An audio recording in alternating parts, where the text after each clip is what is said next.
predictions. Here we are.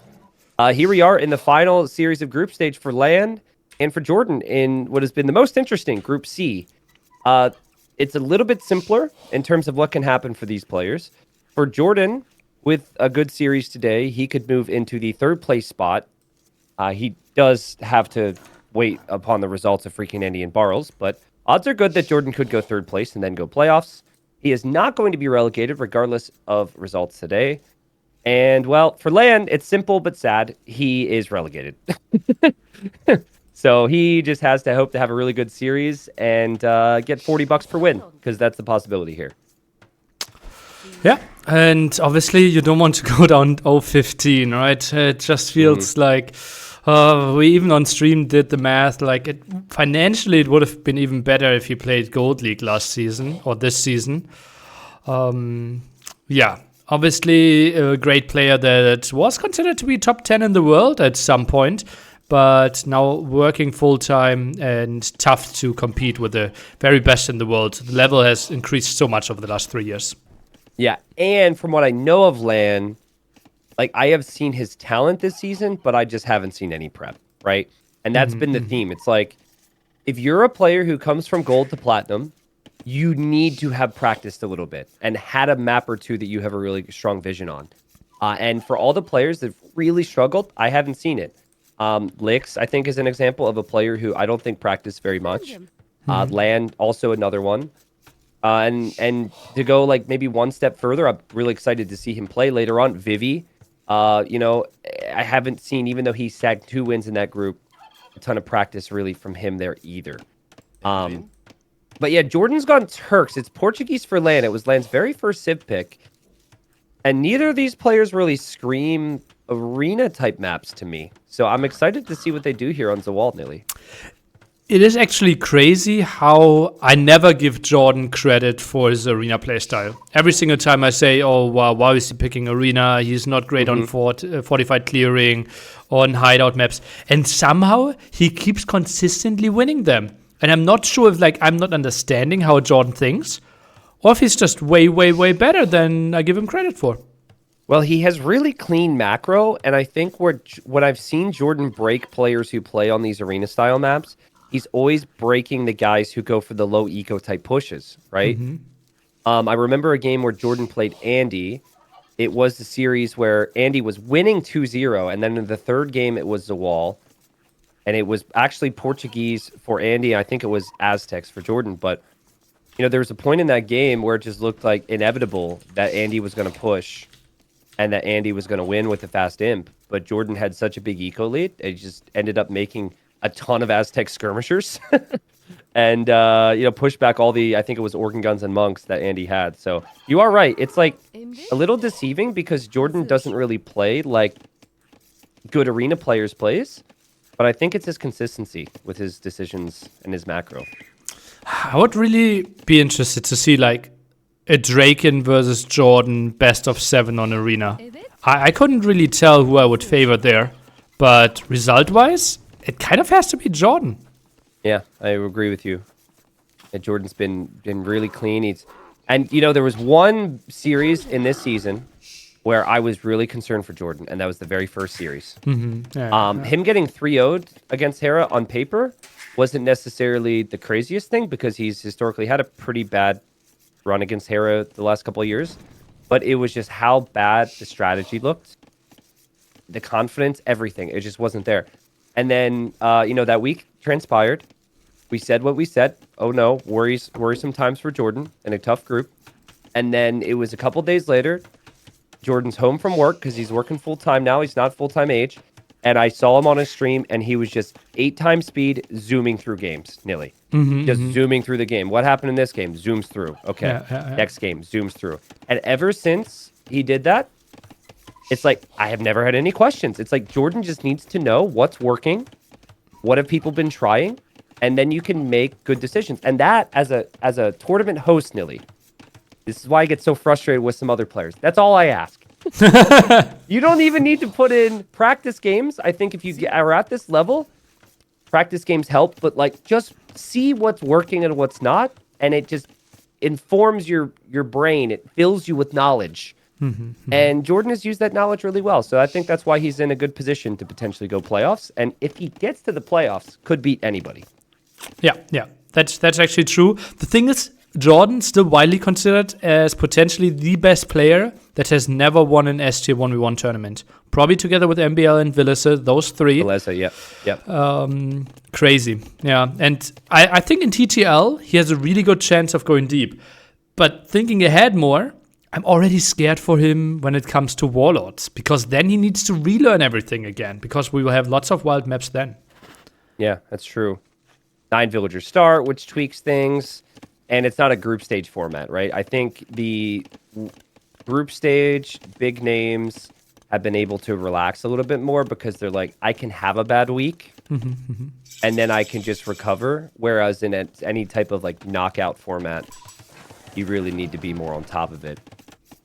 So good chatter here, good discussion as we're building up, and lovely little mining camp here from JorDan. You don't see that every day in a pro game. But both players are on stone. So it I is imagine Tuesday. We'll see a castle. It's very fitting. It's true. It's Love of the Legend Day. Let's go. Yeah. Honestly, it's like pretty inefficient for the gold long term, but I could easily see him building another mining camp or a TC somewhere. Yeah. So TC between the mining camp and lumber camp feels not unnatural. yeah. Okay, so if it's Organ Gun versus Janissary, I'm not sure who wins in the straight-up battle, but I do know which I prefer. And I prefer the Organ Gun solely based on the fact that it costs wood and gold instead of food and gold. And also, if we scale into higher numbers, organ guns are also better. Plus, it's just so much easier to back up some monks. You can convert some Janissaries, while the Janissaries to attack the monks wouldn't need to move in, and that's even better for the organ guns then. I expect the build-up to be good for land. Like, I expect the castle timing to be good. I'm sure he'll make some organs, but I think it's assessing the situation on the back of the castle drop and how much he invests into it and things like that that will be a little bit tricky when he is a player who's not playing the game as much as most of the other players here in Platinum, and he has not played a ton of games. So I just don't know. I feel like I'm seeing things that all the experienced players have been doing, though. So that's a good positive thing for him. Okay. The question is, if both players are playing the castle drop and not committing to a lot of units, which is possible, are we trying to play fast imp behind this? Is it a battle of Victoria against fast chemistry? Not impossible. Also not impossible. A villager goes down there to a tiger land. No. Micro! Should be fine.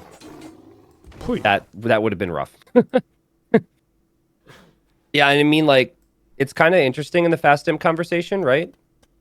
Because I think the Portuguese with a Feitoria have a really nice fast imp, but then the Turks' free chemistry is normally something that can help win fast imp wars. So I guess we'll see. I like the farming eco from JorDan, though. JorDan's got a lot of farming eco, and he's actually being more passive with this castle. So he's not placing it right away. He's going to drop the second town center first. And man, it's just like we kind of mentioned it, right? Like JorDan prefers the higher eco approach. So more farms, more wood and food, and delaying the castle versus the real like push style that some players go for. Okay, quickly remind me, is there a scenario where LaaaN wins 3-0? That and affects... JorDan's relegated? No, he can't get relegated, right? Because he can get fourth. Yes, correct. JorDan can get fourth if he is behind Barles. Yeah, so 0-3 here, and Barles gets a win. Yeah, okay. Yeah. Which I think I'm still feeling like right now it's going to be a great series, but Barles is so good. I know that Andy is all the rage right now, and people want to be hyped about him. But Barles is so good that I really feel like he will get at least one win against Andy. So it's going to be like JorDan's going to need wins, right? He's going to need wins. Yeah. And obviously he knows this. I heard him say this morning, when the pressure's on, he plays his best. I really like to hear those words from him. So let's see how he deals with the pressure here. I'm not sure if I like JorDan's setup here. I think Palisade walls aren't really helping too much against organs. He might not even get his own relics here. Wow, this is tricky. I also don't like how slowly he's building the castle. Also, the TC position's actually horrible if you want to protect your gold as well if the organ guns go through. There's lots of potential here for land. JorDan knew this was coming, but JorDan just didn't really show a sense of urgency there as the monk almost goes down to the organs. To send lots of villagers over now. Monk can heal up the builds a bit, but they should... Oh, well, at least they have Loom. They do have Loom, but still losses, right? And your whole approach here was to have more villagers than your opponent. LaaaaaN unable to kill the villagers. If these were the old organ guns, 8 villagers would have died already, and LaaaaaN just kills 1, backs away. But now it brings us back to which is better? Is it the organ gun or the Janissary? What will JorDan do now? I don't think he can go for any Janissaries. I think it's maybe time to idle. I think it's Siege Workshop. Yeah. Right, like present day organ guns do so little against Siege. Oh, actually, little light bulb went off in my head. Okay, LaaaaaN died. LaaaaaN died as Mayans against all-in organ guns. And he never made a Siege Workshop. And I was saying that I don't think he knows how, like, the change to the organs they did. And how seriously insane mangonels are against organ guns.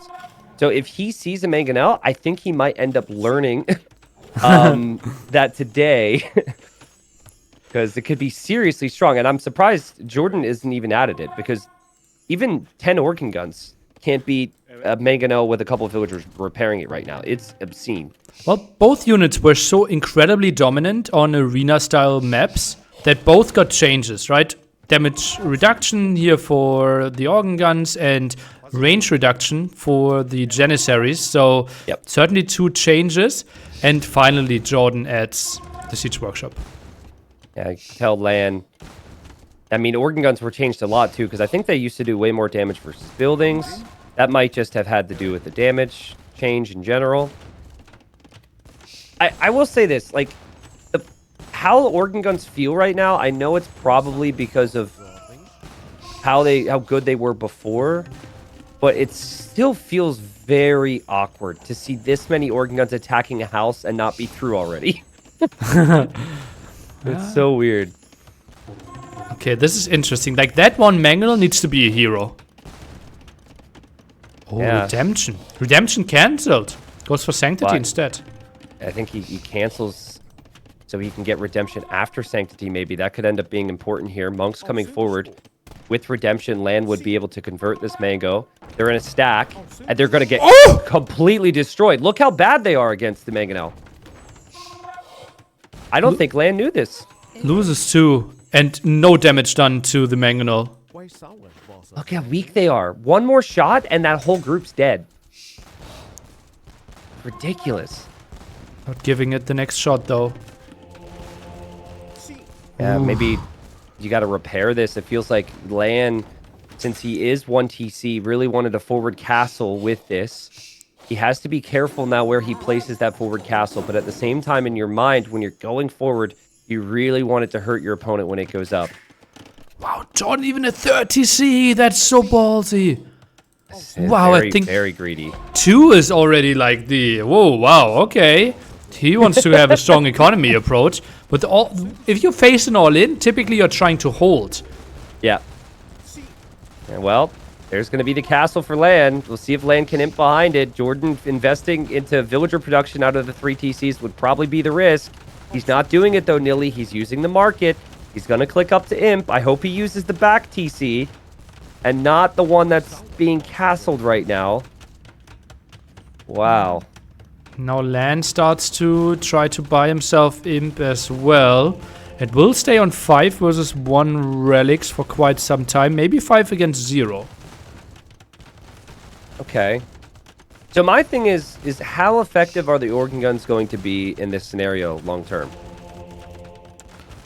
They can't accomplish anything going forward, at least from what I'm seeing, unless they are kept alive and JorDan goes for a sneaky move from JorDan to get the relic. Unless JorDan goes for, like, normal units, right? Like archers or cav or something. Well, they will be good against Janissaries. LaaaaaN simply needs Redemption Monks. Yeah. That's true. so important. JorDan will get chemistry immediately when he makes it to imp.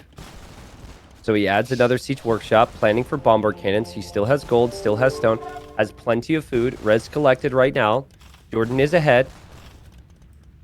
But nice job from LaaaN. This is a solid arena-style approach from a player who we felt is a little bit underprepared at times for these games. This has been a good attempt here for him, and he still has the fallback for the Victorias. It's already banking lots of gold and stone. And JorDan, this will take some time to push, right? If you have like 2 bombard cannons, 1 trap or something, you have to chew through those 2 castles first. Yeah, honestly, you know what I think LaaaN needs to recognize? When he sees faster in from JorDan, he needs to gate the wall that he broke down, and he needs to plan to fall back and hold. Yep. I think if you try and YOLO this position, it's a mistake because you will have access to Victorias. You also have 6 relics. I can recall a game where you did a similar thing, Nilly, with Bohemians against Casva, where you were just like, okay, my all-in is dead, but we can plan for the next stage of the game. Well, and obviously Bohemians are a really nice civ, but yeah, you're absolutely right. Like, LaaaN building those monasteries on next to the territory of JorDan feels like a mistake. Yeah, it feels like he's like, oh no, I need more to hold this position. As the organ guns again struggle to really kill much of anything here. JorDan will have his trap. JorDan will have 2 bombard cannons. And LaaaN will lose that castle. And I'm worried for LaaaN because I could see him pulling these vills and trying to even repair, sinking more stone into holding this forward castle up. But there's just no way here. That castle is going to go down. Yeah, very easy. Okay, block printing should be one of the first clicks. Not enough stone to build multiple Victorias here. Just 1 in the back was needed. No, now he builds a TC? It feels like on low eco Victoria has been what we've seen. He's not repairing the forward castle. Monk upgrades are coming in. JorDan's 3 TC play looking pretty good now. Right? Look at that bill count. 71 versus 47. And if the opponent doesn't have a Victoria, it's just a boom war onto town centers, it's even better for JorDan. Already 28 farmers here. Really nice setup for him, and not unlikely that he will get to like 10 hussars. JorDan taking his time for now. Interesting, JorDan's adding a university. I wonder why he's doing that. Uh-oh. So maybe switching into CA because he's going for botgun. Yeah, that could make sense. Redemption's in, and the Mangonels just go down anyways. But 1 bomber cannon was converted. LaaaN holding the position, still has those 6 relics. JorDan advancing forward a little too hastily there. Nice hold from LaaaN. And this bombard cannon should buy LaaaN so much time, because JorDan can't push now against the bombard cannon from LaaaN. Yep. And that bombard cannon just instantly became the most important unit in the game for LaaaN. Yeah. Crazy. And there is a Victoria, by the way, so it's 2 TCs behind this for LaaaN and the Victoria. So if you can do both, I'm okay with it. Yeah. Still would love to see him go onto stone a bit more. Now moves forward. Bombard cannon. Eats a big shot. But also gets the 100 HP. The bonus from the Turks. Oh, it's so funny. JorDan with artillery. I was wondering how early we would see that. Honestly, it makes sense. When the monks have 12 range to convert you, being able to go up to the 14 range is really helpful here. And LaaaN might not expect that this early because it is a pretty expensive technology. Yeah, in the past it was way tougher to afford because you needed the extra stone, and LaaaN is controlling one of the stones. So again, does LaaaN know that the cost was changed there? Yeah. I really feel like Hussar would have been so much more helpful for JorDan as he uses the range. Just a couple Hussar right there even would stop LaaaN from advancing forward with confidence with the monks.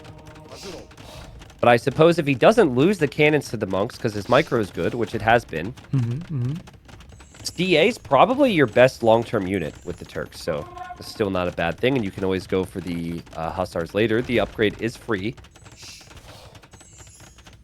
Now only 17 on farms. Couldn't reseed a lot of his farms. He was at 28, now down to 17.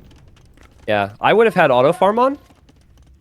JorDan actually does have auto farm on at this point, so maybe it was just running out of wood, but I've seen the wood count creep up, which is why I said that. Yeah. Kind of crazy how high it is, right? But what is the long-term army comp for LaaaN here? Is he ever going to be able to switch out of monks and organs? He doesn't need to. He doesn't need to think about that long term. He's controlling 2 of the golds and the stone. Like, JorDan only has 1.5k gold. He is the one that needs to push. Yeah, so it's like he's kind of holding, even though he's the one that's slowly, at times anyways, moving towards JorDan. That's a very good point. And monks are cheap, right? You with a Fatoria and then all the relics, you're going to be able to make monks all day. Yeah. JorDan can't make bombard cannons all day. And JorDan is still no stables to be able to make hussars here. Yeah, I think still LaaaN needs to think about the option of hussars. So I wouldn't mind to see like 5-6 pikemen added in as well. Yeah. Going for cav upgrade now as we see houses and Fatoria in the back for LaaaN. And LaaaN just now adding a barracks, which means if he wants, let's say, a stable, he needs to add those. There's still plenty of time for JorDan, but it's a risky game against these monks. It does feel like things could flip in an instant, though. Like, JorDan's just waiting for one big engagement, and then he's going to be able to push everything that LaaaN has. Oh, if he just loses those 3 bombard cannons, it feels game over. Yeah. Oh, and now the counterattack. Oh, he's cutting at the top. That is so smart. LaaaN has not built outposts. LaaaN is expecting, since he is controlling the middle of the map, that JorDan will never be able to do anything. But cav archers into LaaaN's eco would be so tough for LaaaN to deal with. What a play from JorDan. Will LaaaN even notice? LaaaN does react to this. Instantly. That's a really nice move. Yeah. And LaaaN sees the TC from JorDan, which JorDan's trying to toss up. Now it becomes harder for LaaaN to push and micro the monks against the cannons because there's cav archers in his eco. JorDan's TC goes up as well and will garrison and will do some damage there. And the cav archers has just been clicked to the back. LaaaN now reacts with the garrison. Still no real army for LaaaN. This is where he was making his buildings, Nilly. What a move from JorDan. That is so smart. How is LaaaN supposed to get more army if he can't build those buildings? Oh man, this is so messy now for him. Yeah, those CA will do so much damage. Maybe sending the organ guns back might have been an option, but JorDan now gets to reclaim one of his gold spots. That's huge for him. Yeah, and now he gets to breathe a little bit. He's adding more farms. Getting Sipahi now, so the cav archers have even more HP. There's a very tiny, stupid little argument to be made to not research that if your opponent is going to convert your cav archers. But I said it was a stupid argument because obviously more HP is probably the safe play. And there's no... I feel like it's going to be awkward for LaaaN to be able to use the monks with how things have gone. And JorDan has reclaimed some of his gold. His cannons are all stacked together, which is terrifying. But they're advancing forward as one. Oh. And they're going to go for the castle now. Well, you can't convert them, right? If they're over each other, how do you click the one behind? Pro strategies. Stack your working guns so your opponent can't convert them. That's what it looks like. Oh, monks! Monks! And this is JorDan's raids catching up to LaaaN. LaaaN's just got so many other areas to focus on, and he was sending organs and skirms home. That allowed that opening for JorDan, who now is on 40 farms. He'll drop the stables, and as we mentioned, the Hussar upgrade is free. So his opponent goes skirms, and he just thinks to go for Hussar immediately. This is just perfect. Oh, absolutely crazy. And JorDan with a full setup now, right? And can play complete CA, Hussar. Soon will have enough farmers, is back onto his gold spots. The only big thing is 6 against 0 relics. Yeah. It feels like the relics aren't going to be too far away, though, right? If LaaaN loses this castle, he'll probably lose the archery ranges. And then he'll lose the relics and lose this game. So JorDan is close to being able to taking them. I think the only thing I could really say here for JorDan is maybe a little late on some of the Hussar upgrades, but you don't need much against skirms and monks. He's got enough. He's underneath the castle now. And LaaaN really struggling to be able to field an army that can deal with the Hussar Cav Archer army of the Turks here. This might be the end. He's only got skirms and monks, Nilly. Yeah, not the dream against Hussars here, and JorDan is just completely running over LaaaN here, and LaaaN has to tap out. Wow, what a fun game, though. It felt like LaaaN, he chose a strategy he's seen work in the past because it worked against him. And he really went to town there with the organs, with the castles. He got the relics. He added the Fatorias. but it never really felt like Jordan was like afraid, right? Like you see a lot of players when they don't have the relics with those early bombard cannons overextend a little and lose too many of them, or like they're not patient with the cav archers and they might run out, lose them to organs, lose them to monks.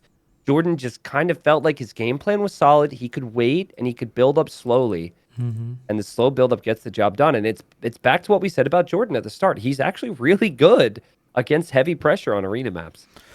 It just felt like LaaaN thinking through the steps. What are the ways I can lose this game? JorDan gets back to the gold. JorDan can maybe somehow counterattack, right? We needed to see one outpost at the right-hand side, one outpost at the left-hand side. And I think then LaaaN can play such a more controlled game. I also think the Fatorias instead of the TCs is important here. Because if you have 100 Vils with Fatorias, it doesn't click for me. I feel like if you got 60 Vils and then you just instantly go for 2 to 3 Fatorias, that's what I feel is strong. You've got enough normal eco to invest in the Fatorias, and then you get a reward a lot faster, I think, and with the proper resources. But yeah, I'm with you. I mean, it was brilliant from JorDan, but LaaaN just didn't think about the possibility that the other piece of wall could go down. Had some outposting, and then I think switching into things other than organ guns earlier could have been helpful. I would have liked to seen like Arbalest Haub, maybe an extra castle or two in the back. You can continue with organs if that's the case. I also felt like in late Castle Age, he simply overbuilt organs, right?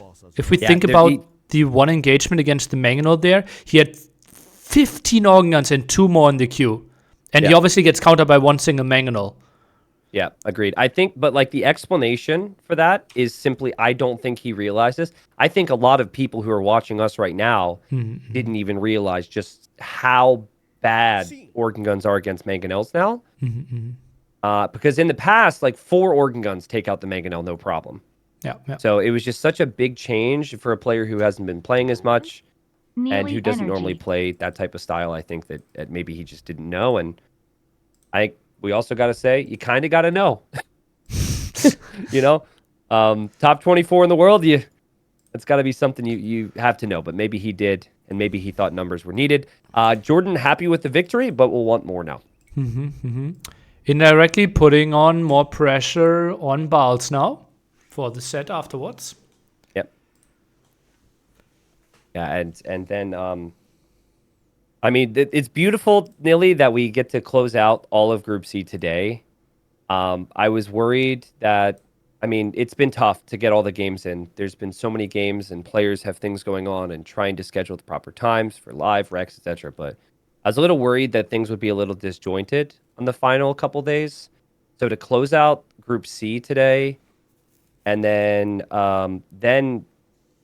pretty much close out the other groups tomorrow will be really nice. Tomorrow we have also 4 sets, right? Yeah, it'll be 4 sets. So the schedule for the day, obviously, we've got JorDan LaaaN to finish up. Then we have Freakin' Andy versus Barles. The final series is Vivi Classic Pro, which is a relegation scrap. So the loser there is relegated. The winner stays alive. And I think that's pretty much what it is because there's no potential way for either of them to get third. There will still be one more set left in Group D for tomorrow, which will be Tato Sobek. Sobek's chances are slim. I think he's actually relegated regardless. So that will, and I think Tato's third place regardless. So that one will actually have very little in it beyond, $40 per victory. But then I think it's all Group B tomorrow. Then we have Dogal, Margugu. We have Margugu, ACCM. And then I think Drac and Dogal. So Group B finishes tomorrow. An interesting group there as well. Obviously, Draken and Running probably the 2 players suffering the most from the map changes from TTL 2 to TTL 3. Yeah, I agree. I mean, Running is a bit of a sad case for me because I think he showed a lot of promise in so many games. I can think of 3 games where he had done so much work to get in winning positions and just wasn't able to close it out. So, I mean, running he could have been third place, and instead he's fifth. So, I think, like, running is definitely a better player than Draken when it comes to mixed map settings these days. But Potentially. Draken I think he works really well within his capabilities. Oh, they've started the next game, sorry. And he's really good at knowing, like, okay, I can't go late game with this guy. We go YOLO and castle, you know? Neely He just, energy, like, Neely cuts off energy. certain aspects of the game and stops trying to take it there if he feels like he can't get the win. All right. So here we are, game 2. It's a very snowy Golden Pit. And JorDan Aztecs and LaaaaaN Franks, again, the stakes. JorDan wants as many wins as possible to get the third place in the group. And he's come forward to lane, which is what players should always do in tournaments with the Aztecs. Always bring that eagle forward, in my opinion. Puts on so much pressure already. Gets rewarded by a likely sheep. LaaaaaN can't really take the engagement. Obviously, an eagle wins against the scout early on. And JorDan tries to get a better idea. Chances for the 2 sheep in the back even. Absolutely. Now, boars on this map generate to the side or back. That was an intended change because I felt players could spawn really close together. And we wanted laming to be possibility, but not game ending. Still right now, we are seeing JorDan in dream scenario starting off this game as the Aztecs, but he is taking some hits. And he's taken enough hits here where maybe the Eagle could lose a fight against the Scout. He's being real annoying here against LaaaaaN. Taking JorDan coming in here with a no mercy mindset, right? Against LaaaaaN. Yeah, looks like it. And that could be a swing of 3 sheep in total. And the beautiful thing with the eagle, he can still heal in the town center later on. Not an option for the scout. Yeah, so right now it's 33 HP for LaaaaaN. It is 32 HP for JorDan, but the Eagle Scout does 1 more damage on the attack. So it's still not a fight that LaaaaaN will want to take. And then JorDan just going to get those sheep. And, I mean, is there a point here, I guess, after you bring in your boar, where you can even push in deer if you're LaaaaaN? Because you can't leave your other boar be next to the Eagle. I think you have to kind of guard your boar first. Although, with 32 HP, are people really trying? I usually know. Like, I would expect MBL to do it, but I wouldn't expect JorDan to do it. Maybe in the top 24, or at least in TTL top 24, of course. Like, I would say that maybe Yo would know, like, with that Eagle, whether he could do it or not. But yeah, you're right. JorDan's not taking the risk. At home, JorDan, he's still scouting with his sheep. And there's 2 sheep that he's missing right now. But he's actually done a very thorough job of scouting, considering he hasn't had his eagle at home. Ooh, eagle versus scout. Gets another hit traded off. And LaaaaaN gets 1 deer in. But that should be the end if JorDan wants to stay there. And both of the goals towards the right-hand side. This is a good spot for JorDan to attack. Yeah, it really is. And this is the home map pick for LaaaaaN. And I've seen him play it before. He has played with Byzantines and played toward walls into Castle Age and adapting. I've also seen him play just standard scout openings. I think with this generation, a lot of players think about walling up on Golden Pit, but it's actually quite open. So you could play similar to Arabia or Graveyards or or Land Madness maybe, where heavy aggression in early feudal makes the most sense. This is tricky. I think JorDan, this is one of the rare cases where even playing very big feudal age could make a lot of sense for an Aztecs player here. Like with all the exposed resources towards the right, an early like Eagle Archer aggression, it's not that easy to fight off if you're Franks.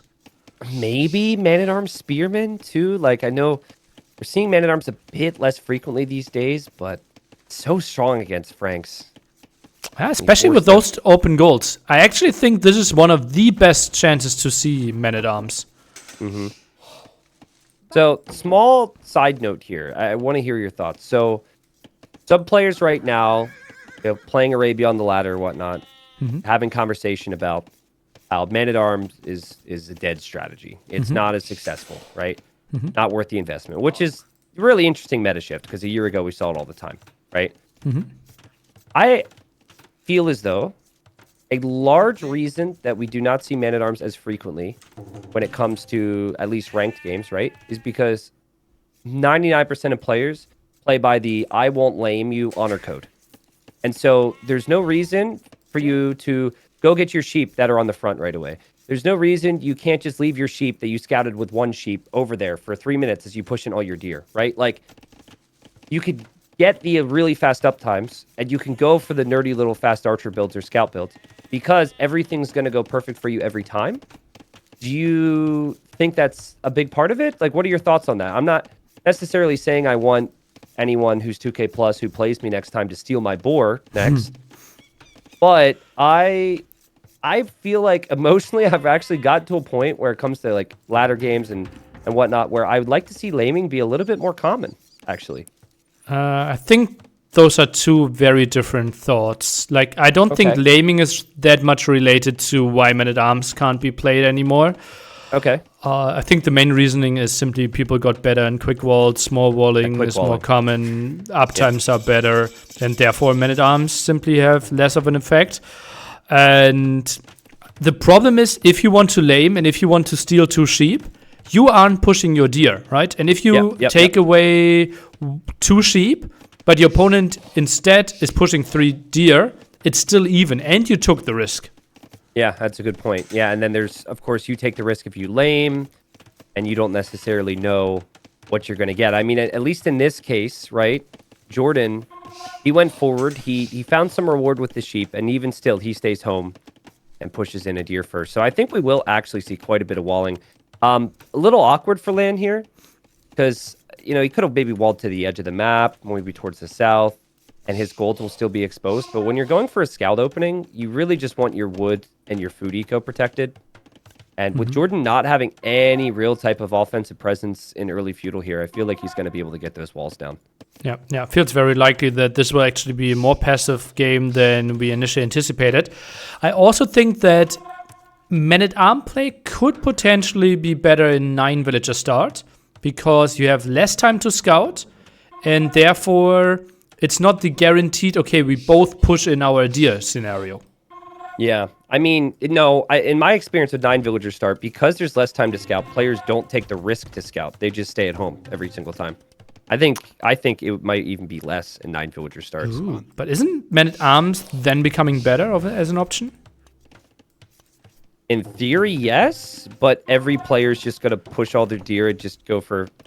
Like, I think... I don't know, maybe. I mean, we'll see. It'll be tough with Warlords, right? Because it's such a mixed map pool. Yep. But my critique of the 9 villager start is there's less informed decisions on where to pressure and what to do, because it's just so fast that it eliminates 3 minutes of scouting. And if it eliminates 3 minutes of scouting, players...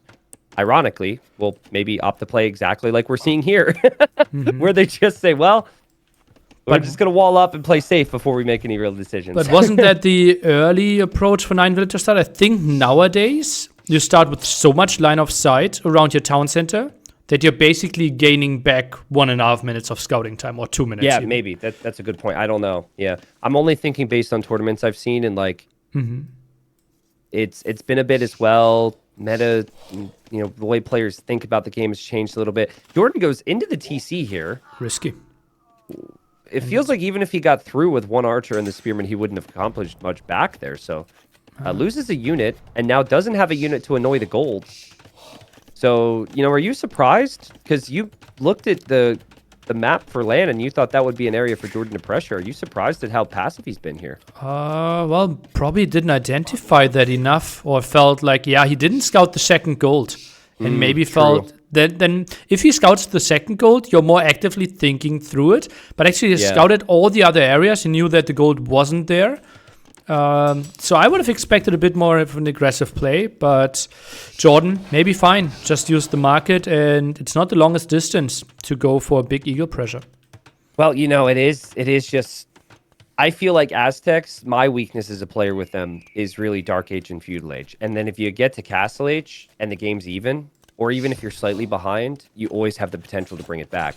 Especially against a civilization like Franks, where you don't really expect an archer switch. like a crossbow knight combination isn't normally the play. It's normally just light cav and knights, and that could just open up an opportunity for Jordan to go for heavy spears and monks. If there are archers, you have the eagles. The eco's so smooth. It's just like, I think if both players are evenly skilled throughout the entirety of a game, Aztec should always beat the Franks. That's the way I see it. Ooh, bold statements. If they're evenly skilled, I think that Aztecs have slightly better bonuses. Old Aztecs for sure. Old Eagles for sure. We've not seen them that much anymore. I think if you're fully walled, if you get all this control to the gold, short distance, probably I agree with you, but I think it's actually relatively close. Okay. Well, land going to stone right now, and I was just going to follow up that statement by saying maybe on this map where you have the cheaper castles with the Franks, there's more potential because it could take the Aztecs time to build up the infantry. I think Castle Age is really where the infantry count starts to climb a lot. But, going to stone early is still a little uncommon. Oftentimes you will see players just make their second TC on that wood line there and send some extra villagers to stone later on. So this is land thinking about this rather early.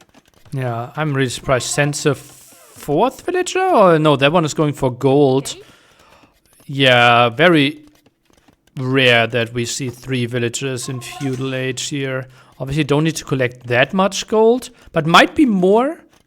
Oh wait, are we having the gold the stone change for Frank castles? Yeah. It should be. It's not 488 or whatever it was. It's 550 now in Castle Age, which I said before. I don't know why they did that. Because of the win rate of Franks on lower level. But I think it's not the right approach, yeah. But like, how much of the win rate at lower level just comes with players being comfortable? Yeah. Like, regardless of bonus, I feel like win rate at lower level just comes down to players playing something they like and have a game plan with. Yeah. Yeah, it was just like, if you make that change in 2018, 2019, where Franks are dominating everywhere all the time, it's like, yeah, but felt like a weird change to me. And I don't know, like, Franks have their strengths, but they have their weaknesses as well, Nilly. So I was just a little bummed because Franks are such a classic one. Yeah, I know that you hate if an AOK or AOC or AOK Civ gets touched. Well, within reason, right? Like, there's certain things that just feel like, oh, this is that Civ. Like the Chinese 6 villager start. My idea, best idea ever. I was the one coming up with it. I think it made the game so much better. I know that you hated it. Yeah, well, that's fair. The land takes the engagement there. JorDan builds a second TC in the middle. With most civs, you're seeing the second TC on the top of the hill. I like the decision from JorDan to do this, though, being the Aztecs, because the Aztecs are a lot more reliant on gold, making the monks and potentially eagles, but we don't have any eagles being produced right now. This is tricky now. Those walls, let's see if the house comes in time. With the knights. You're attacking them with the scouts. Oh, man. That little bit of heads up there that the scouts gave JorDan might have made the difference. Nice job from JorDan to get the houses down. Could have attacked another palisade as well, where more knights could have attacked, right? Yep. The one could have been attacked by 4. Is that where the scouts being slightly faster hurt you? Because you have them in the same group, and then you click them onto a wall, and so the scouts make it there a half a tile faster? Yeah. Never thought of that, yeah. It's kind of interesting. 3 TCs, and this is where it's like, what do you do, right? How do you punish this? Well, LaaaaaN thought about this a long time ago. He knows where the TC is from JorDan. So clearly, to me, he's going to run forward here. He's got nothing to lose. The guy's 0-13 in this season. So he's just going to YOLO a castle down to make our lives interesting here. 7 pikemen, not the craziest number. 12 knights on the other side, soon 13. Only now the first armor upgrade for them. Really, I think have to get light cav if you're up against Aztecs. I think light cav is going to help out so much. But still, it is only 3, and JorDan's done a great job to keep producing monks. Those could be conversions on the scouts. LaaaAN's got to move around. Villagers are on the way. Here comes LaaaAN. This is going to be an intense moment here, Nilly. I doubt JorDan was expecting a castle this early. He was thinking more so later on in the game the castle could come. And scouts are pulling everything out of position. Go the scouts against a monk. Every kill's crucial. One monk goes down. There's the castle. I think this castle goes up. Yeah. Completely uncontested even. Yep. What does JorDan do now? Does he move away? Does he stay in the middle? He does. He's going to just build a new TC. Gives up 1 TC, 1 monastery. Not the biggest loss. Like, JorDan will just accept this. He has 12 more villagers. But the problem is like, this can continue, right?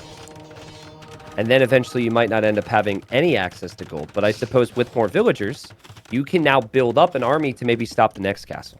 And JorDan sent 9 on stone now. Tries to get onto a castle himself, maybe. Yeah, that's a very good point. Do you feel as though, yet again here, that what JorDan just did and the calmness in which he did it is just so very JorDan? Yeah. Like, other players have calmness under pressure too, but this feels like JorDan-esque, you know, like deciding to give up the position. Like, I feel like some other really big names would actually try and like get a couple more conversions there, maybe start to take the engagement, realize, okay, I can't take the engagement, hop into the TC or something. But JorDan's just like, nope, okay, that's not realistic. Well, we'll let it happen. Yeah, and he obviously knows, wow, you get a castle at this point, you're building it with like 10 villagers, you must have had a lot of investment there. You can't be at 3 TCs. Yeah. And there's another castle, and oh boy. Okay, now JorDan wants to build his own castle? That's too late, JorDan. Problems. Oh, goodness. He's going to have losses here. You can't do that. He gives it up. 53% for him. He runs around. Maybe a castle at the left-hand side. He can still get gold that way. True. And the knights can't exactly go over there. But how long until LaaaAN just makes another castle?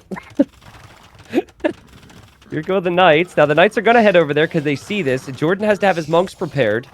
JorDan's monks aren't exactly prepared right now. They're pulled over to the right side. He could lose villagers here. Yeah, he's microing relics rather than saving his villagers here. This looks good for LaaaAN. Yeah, looking good. Monks will show up. LaaaAN happily taking the fight. You have the Axemen there as well. LaaaAN really committing to the fight. The castle for JorDan might be denied here, and JorDan could lose a lot of monks, but it's Aztecs. Oh, this is insane. Oh, no villagers! Way. No way. Oh! LaaaAN about to get his first win. Looks like it. Monks will be dead. The relics aren't in the monasteries anymore for JorDan. The JorDan now has lost his villager lead, and LaaaAN with the castle drop leaves JorDan wondering, what on earth do I do now? What a crazy commitment from LaaaAN. That was sick. Wow. 97% on that castle, Nilly. And the only thing you can realistically make is everything you've already made, right? So pikes, which won't work against the Axemen. Monks, which you really need a mass of. 1 or 2 conversions won't change the situation. Dang, man. I love the energy behind this from LaaaAN. So many players who, the players who've really struggled this season, they just looked worse and worse and worse, it almost felt like. Because they just had no belief anymore. But he came to town with a plan here, and JorDan's going to have to somehow get to the Imperial Age without a lot of access to gold now and treb all this down. Yeah, and I even think that his castle there might not be the greatest one. Yeah, it helps out against the X-Men attack right now, but that's what maybe 2 Mangonauts could have achieved as well. Yep. Not controlling his gold will be really tricky for him. Look at LaaaAN's shift now. He's like, okay, I got the middle, but I was behind in other aspects of my eco. So we have TC number 3 on the right side, where there's wood and gold. TC number 4 on the left side, where there's stone and wood. Honestly, textbook TC spots, really good locations. I think he should still be thinking about ways to pressure JorDan, though, because JorDan's got nothing right now. I think JorDan's just hoping to somehow imp and then treb down those castles, but I would want to use my army a bit more if I were LaaaAN. It's crazy how JorDan is not thinking about the gold, though. Yeah. Jordan's other gold also super exposed, right? Like Yeah. he thought having the gold in the middle would be fine. So this other 3-tile gold is not something he can take. I think Jordan's dead here, Nilly. I don't see what you do to come back from this one. Needs to be a crazy move, but I don't really see it, right? Because typically if we were thinking about comeback, it is yourself giving a chance that the opponent can lose either a lot of villagers or a lot of army. And Yep. how is JorDan offering that chance to LaaaN? Yeah, like if Jordan had these 3 tiles of gold in the back of his base, I'd say he could wall, click Imp, and then think about Trebs with Pikemen. But he doesn't have any relics, and he doesn't have any golds. Imp isn't really going to be possible without selling a lot of things, and it's not going to take land too long to break in here with the Axemen and the Knights. Ooh. JorDan needs to rewall this. Okay, now only the first mangonel. Still 2 holes at the wood line. Okay, now down to 1 hole. Not sure how much it will matter, though. So sick how LaaaN made so many Axemen. Like, I don't think any other player in Platinum makes that many Axemen, and so then Jordan's castle would have gone up. Like, Yeah. I know I wouldn't make the Axemen. Like, I would just make Knights. Maybe, like, 2 Axemen, but 12 of them? It really helped out there, because they had range to be able to fire over Jordan's quick walls, and obviously helped against the Pikes as well. Both imping now. JorDan somehow has 5 on gold? How is... There's that 1 tile left, so he does have the yeah. 120 gold left.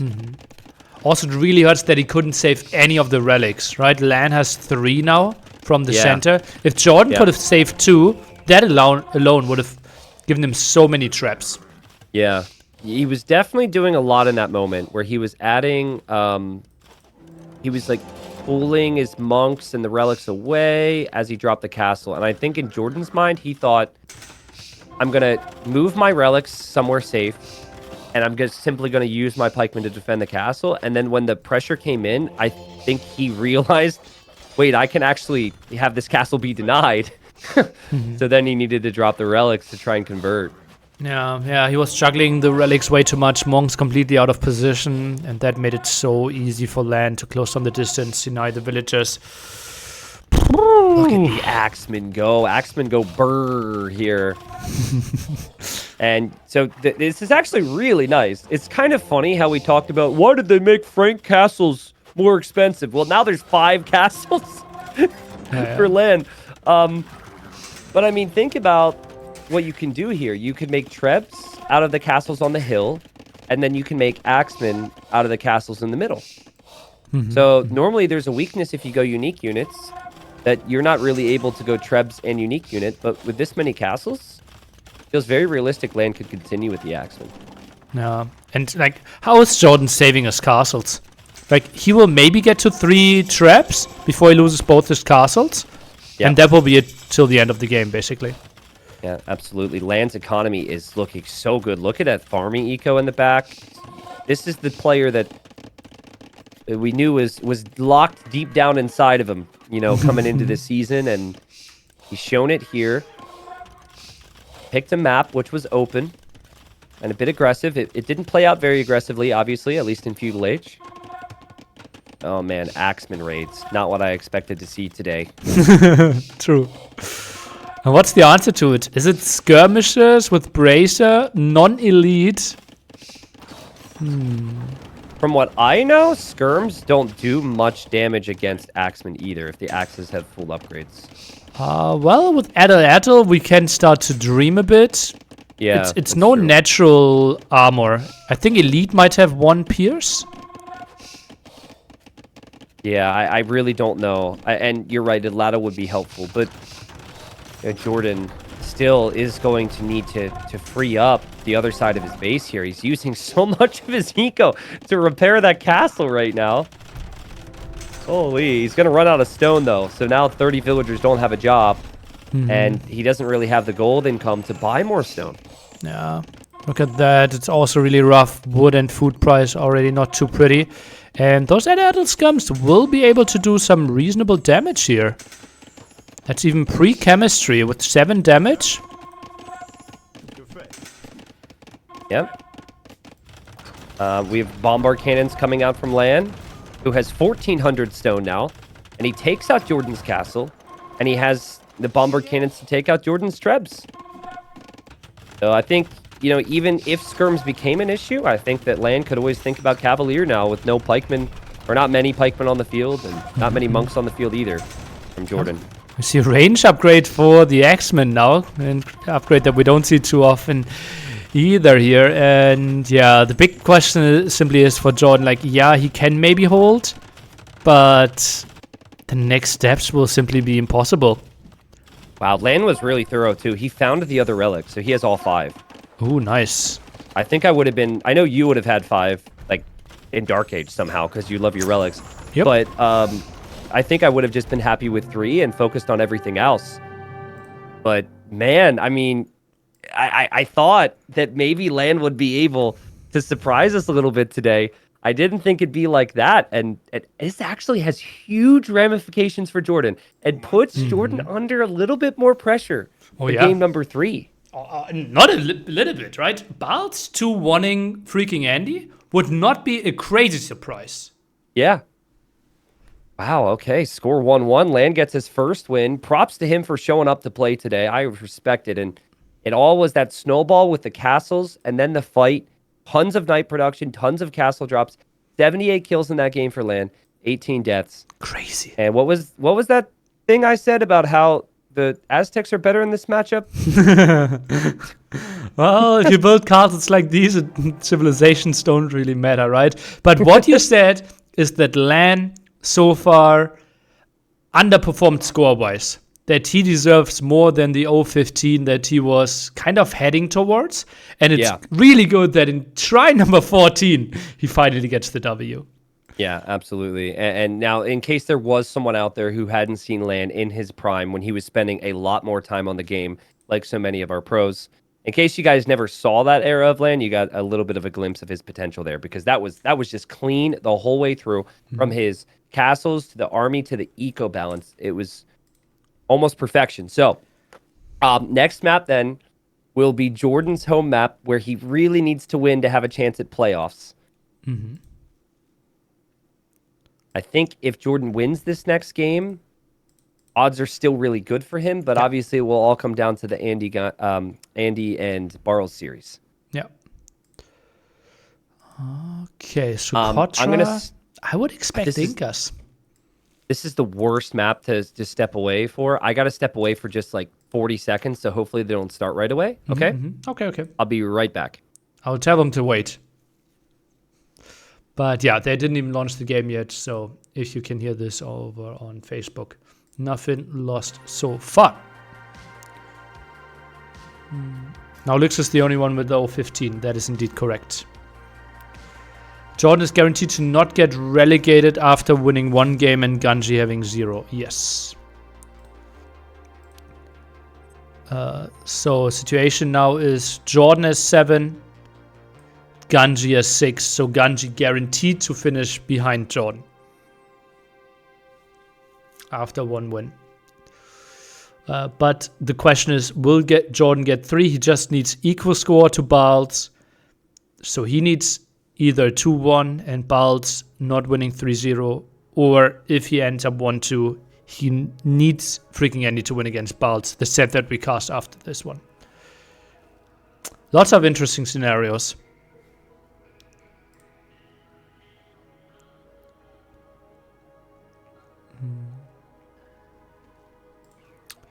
Whew, good game. Really good game.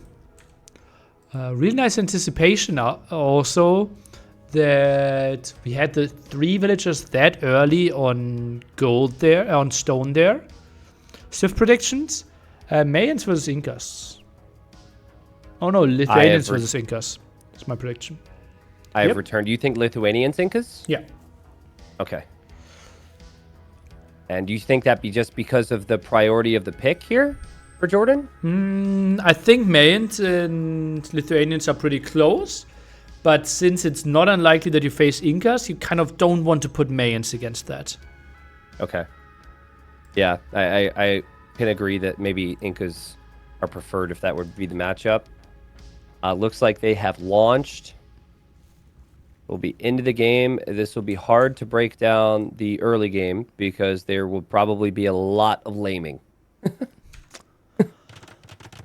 Well, let's see about that. And that's why you pick a massive civilization here. You're trying to move out as quickly as possible. And JorDan sends one will out himself. Deer spawn, really bad for JorDan. Way better for LaaaN.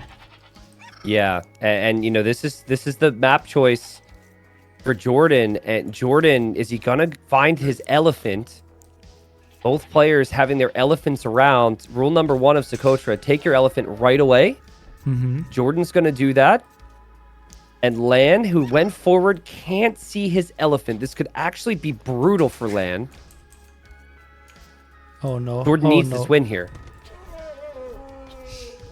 All right, so... Can you maybe break the palisade in some way? Doesn't look like it. Well, I mean, actually, you can mill this and be completely fine, I think, because your ostrich are going to be here as well. So that's not the end of the world. What JorDan now needs to do is make sure that he pushes the ostrich away before killing them. He shouldn't instantly kill them. Also, LaaaN could have if he wanted to. Oh, JorDan used the scout to kill the elephant. So now that food is gone. That was huge from JorDan. What a play. I completely forgot about that possibility, and I'm guessing LaaaN did as well. Because he will look at the elephant now, and there is no food there. And in a game where JorDan really needs wins to give himself the best chance of getting 3rd place, that's a big moment. And we should say LaaaN didn't attack the Palisades. He didn't even take JorDan's elephant at the start when he saw it. He could have taken it with the eagle. Wow, that's big. That's really big, yeah, because you've got the plus 100 food you started with if you're the Lithuanians. And now, like, I was kind of factoring in LaaaN having that food available. I don't know how he's going to be able to get the feudal age at a reasonable time. I think this is the spot where in normal feudal age is not an option. And that's why you need to villager war here, right? Although he walled in the berries. But is that enough? Well, that prevents JorDan from getting more food, but I think JorDan doesn't need that food. So yeah, I would agree that bringing a villager or 2 with your eagle and trying to vill war would probably be a good thing to consider here. JorDan doesn't know about the walls around the berries. Yeah, it's so funny how often that happens on this map. And then you go out and you plan to take it, and then you realize. So that's actually a really nice thing for LaaaN, the fact that JorDan doesn't know. But the thing is, again, those aren't great walls, especially the one palisade at the front that only has 30 HP. You can build a mill there, and 4 villagers could actually take berries. Yeah, that's a good point. Maybe JorDan will still choose to do that, or you could shift his focus. He could make a mining camp as his 2nd feudal age building. But, you know, I've said this so many times this season. First thing you do, take your elephant on Socotra. And LaaaN, not only did he not take his elephant, he saw JorDan had walled in the Ville, and he never even attacked the Palisades, which would at least force JorDan to have to, you know, fully build them and work for it a little bit. And then sometimes the elephant can de-aggro, you can shoot it, you can take it. Yeah. It was like LaaaN was like, I don't even like the taste of elephant, so you go ahead and have it. Which, you know, if that's how the game worked, then maybe that would make sense. But this is a big part of the map. I was surprised a little bit that JorDan picked this map because I don't see him as a super lamey type of guy, but he's definitely had the edge in that department here. Story. I'm really enjoying cooking competitions where people like, especially like MasterChef is something I really love. Okay. And I'm watching the season on YouTube, watching through the first 6 episodes. And episode number 7 is a vegan cooking episode where the contestants have to cook vegan. And the episode is not on YouTube. I couldn't find it. So they're basically like, no one's going to want to watch the vegan episode. We're not going to put it. So weird. So weird. What type of loser watches a vegan episode? Oh, God. I got so excited for it. I'm sorry for you, man. That's sad. I'm sure you would have taken some inspiration, and we would have those meals at the next NAC event. Yeah. Vegan beef Wellington. Yeah, I've watched a couple of the like cooking/baking shows. I actually prefer like the one that I will watch is the Halloween Baking Championships. I don't know what the show's called, but it's like themed cakes and cookies and all types of things around Halloween. I think that's really fun. Okay. Well, this is going to be a tower rush for LaaaN. He probably figures out food eco is kind of awkward for me. I mean, honestly, props to him for clicking up at the time he has here, but Jordan's actually going to build up towards army, and in 2023, if you're just tower rushing at a high level, feels like something's gone wrong. I personally would like to see towers change back to 25 wood. I think that would change things slightly. I still think it wouldn't be a super tower heavy meta, but yeah, the fact of the matter is having army combined with towers is usually key. Let's take a look. Early uptime for JorDan. We'll take the fight with the scout. 2 villagers being sent against it, and that's a very open archery range here. Hui. I mean, honestly, if you need to spot the tower, just tower next to the range and the berries, right? Yeah. You have to wall it in. Built Get a some house. walls around this. Okay. Good start. Okay, that's fine. The tower will go up, and then JorDan is stuck on 1 farm. Oh no, he Jordan's- counter towers. Is Oh, it those weird? villagers shouldn't get in there. Beautiful quick wall. Jordan could actually lose these vills. Like, LaaaN could actually rush. Because Jordan's tower isn't up, LaaaN could actually just attack them. Are we surprised that Jordan hasn't gone to gold at all with the range opening? That's very weird to me. I think it would have been 1 archer, then some skirmishers. He was pretty tight there. Oh, now tries to wall a bit more. Good reaction by LaaaN so far. Yeah. I think he killed another villager from Jordan on the berries. Lost a villager inside of his own tower. It was kind of weird. And he's just simply going to make another tower to get more momentum versus Jordan. Guys, if Jordan loses this, he then needs to hope that freaking Andy gets a 3-0. Or a 2-1. Or a JorDan 2-1, is or a fine 2-1, having the yeah. same result with balls. That's true. Okay, so it's not dire for Jordan in his hopes for third place if he loses this game. But seriously, like, this is what he can control, right? He can control how this game goes. And thus far, it's been a little shaky at the start of Feudal Age, especially after how good the Dark Age was. And JorDan, his IDLTC might continue a bit more, right? We are soon on 6 farms, and that means you can't build anything but villagers that cost food. And Jordan is, he seems to notice that LaaaN is over here. LaaaN is controlling one of Jordan's stones on the right side. He's got so much stone income. And LaaaN, maybe wanting to tower this one, drops a gate and stone. Very nice quick walls here. Question is how necessary those are. Wants to stay active. I mean, if you ask me, though, like, as long as LaaaN can continue to tower the other side, make another tower there, I think he's in a really nice spot right now. But he is going to lose a villager, and well played from Jordan to still get value from the scout. Yeah. Really nice movement there for sure. And LaaaN will keep up with production, as it seems. Oh, JorDan takes the stone at the front. That's kind of a funny one. He's like, fine. Fine, if I can't take the other stones, I'll just take yours. Because nothing is yours on Socotra. It is all available for the taking. And, I mean, LaaaN's going to see that. LaaaN should just tower it immediately. Next to the barracks, I think. Right? Does he see it? He sees it. Yeah, he You has got to. a tower there, LaaaN. How much stone is left there? Yeah, enough stone. Goes for a tower, not a crazy one. Jordan's farming eco is really good. That's something I'm picking up on right now. I think In fact, LaaaN has pulled all of his farmers to build the tower too. Jordan's he's got 14 farmers right now. that's crazy. That's a really, really good transition already. And I think LaaaN overpulled villagers simply.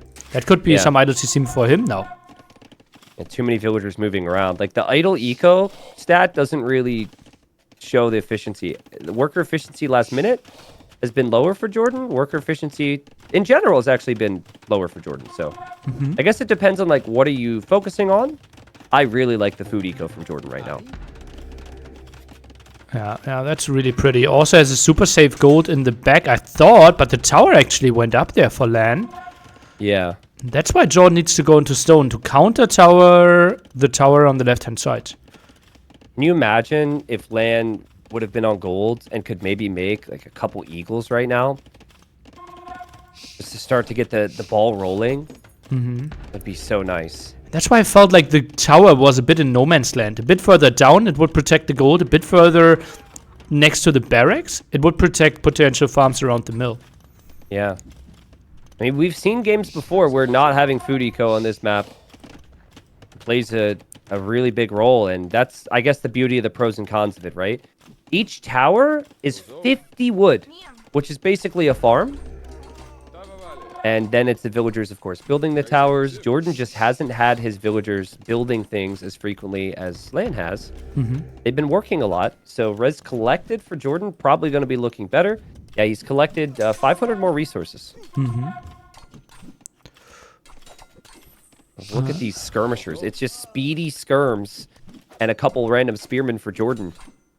And this is a lot of work for LaaaN, but LaaaN wants to get another tower down.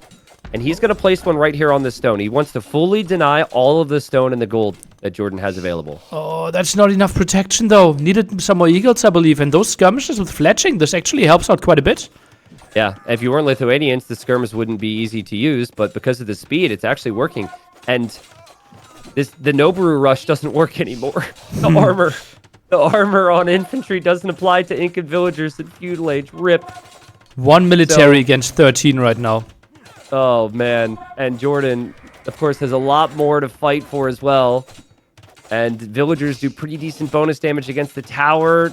There's so many villagers here, but I think eventually the tower's simply just going to go down for LaaaN. Yeah, looks like it. Lots of idle villagers still for JorDan. Could attack some more of the vills there of LaaaN, I would believe. And is going for that now, and that's why we see villagers falling. Yep. Villagers will fall. Tower will eventually fall. Both economies extremely idle, and I think LaaaN realizes he's going to lose that tower. So he'll now run over to the other tower. As really is nowhere to go from there, though. The villagers are eventually just going to be picked off by skirms. Like, what do you do with these vills? Yeah, probably wall in and do some shenanigans there, some hopping. But could be some dead villagers for sure. Yeah. This is not the first time we've seen skirmishers against eagles on this map. Yo went goth skirms against Aztec eagles in a game against Valis, and it was just because eagles in feudal age take so long to produce, but also it's so, and thus it's very difficult to mass them. The skirm player can get a decent enough group to be able to push back eagles. Yeah, and the barracks was late as well. Oh, villager could even die there. Wow, gets another one. The spearman gets a kill. All right. So, it does feel like JorDan's in the better position for me. It's still awkward to get access to gold, but he will get it back because he made a tower, garrisoned, and used villagers to shoot down the tower that LaaaN made to deny the other gold. The skirms at the bottom trapping themselves. Oh, and that's not a pretty lumber camp. Oh no, they are dead. Eventually, they're dead. I guess the idea is maybe keep JorDan away from your base because you don't really have a lot in defense at home. I think all LaaaN can do from here is continue to make eagles and then use the market to go Castle Age. And in the event his Castle Age time is good, the eagles become much stronger in Castle Age. How do we get there, though? 12 on gold, a good start for sure. Goes for the blacksmith now. I think market would have been the first building in my books. It's so visible how Socotra-y LaaaN feels right now. Like villagers moving all the time, eco balance is all off, tons of villagers like hidden away. Like sometimes from start to finish, it's just messy here. And it's usually very difficult to make it clean. JorDan's done a good job to turn it into something clean, but it's going to turn very messy here in a moment as we see the eagles and the villagers. I like this from LaaaN, right? It looked like he got the worst engagements over the last couple minutes, so he's just going to try something. Good luck casting this, Nili. Oh, yeah. Took the fight a bit too early before the armor was there, loses the tower, and now JorDan even tries to wall off a bit more. And it's crazy how much damage those skirms got. How many kills do we have on them? Skirmishers 4 only. have 4. Well, here's my thing. So how much... The skirms are only doing 1 damage a hit versus eagles without armor, right? So... Does researching armor help you against skirms? No. No. Because it's still... Only helps against spearmen and villagers. Yeah, so I would get the armor as well. It feels like the natural play. But the skirms have only been doing 1 damage a hit. It's just the fact that there's so many of them and they can move so fast. If anything, forging, I think, would make a little bit more sense because that extra attack could help you. Remember, villagers not affected from this at all. At least till we are Castle Age. JorDan again pulling villagers against this. Yeah, seriously, JorDan's like, stay away. And honestly, like, JorDan's just smacking it away every time. As the spearman in front, he's just simply got a really good unit mass. JorDan wants another kill, gets it. JorDan's killed 10 villagers, only lost 5. JorDan clicks up to Castle Age. LaaaaaN has 10 eagles in queue. Oh no, oh no. That will take too long. He will have one really big fight before Castle Age, though, right? Because it'll be like 13, 15 eagles against 10 skirms and 7 spears. But then we will have a castle, and the moment we get to like Ilitis, Feudal Age army is not doing anything anymore. Apparently, spearmen get +1 attack against eagles. Okay. So without forging, they actually do a decent amount of output. Yeah, so I guess trash units aren't completely horrible against Feudal Age eagles. Okay. As we've seen. LaaaAN's going to give it a go here, Nilly. Here we go. Wasn't there a famous like going to be in for both. early Hidden Cup where Viper won with skirms against MBL's eagles or something? Yeah, it was just full skirm. It was like Huns versus Mayans or something. Oh, big engagement someone here. ran out of gold. Big engagement. Villagers, spearmen, eagles, skirmishers, just as you would have expected here. And there will be death. And a lot of death. But I'm noticing a lot of the eagles are dying here. But was it necessary for JorDan to fight here? He's like, this tower is not achieving anything. Yeah, fair point. The tower did nothing. JorDan will drop a castle here in a second. His tower may end up going down. If he repairs the castle for too long, he won't have the stone for a castle. And he does have the market. But all hell is breaking loose in JorDan's base again. He has to buy the stone to drop the castle, and he's going to drop it right there. Okay, counter tower against this. Uh-oh, this could make or break LaaaAN here. And LaaaAN will Vil fight. Vils are military. Everyone knows that. The eagles are still there as well. The tower will go up and will be garrisoned. The castle's at 50% for JorDan. But it seems to me like he knows his castle will go up. And anytime a situation like this happens, when the castle goes up, all of the attacking players' villagers are then exposed. Yeah. And it could lead to all the villagers going down. 14 villages ahead, but doesn't really matter. Loses so many now. And JorDan secures himself a 2-1 victory. Good luck next round is what LaaaAN is saying. Basically implying that he does not believe that Balts can win 3-0. I'm sure that's not what LaaaAN is implying.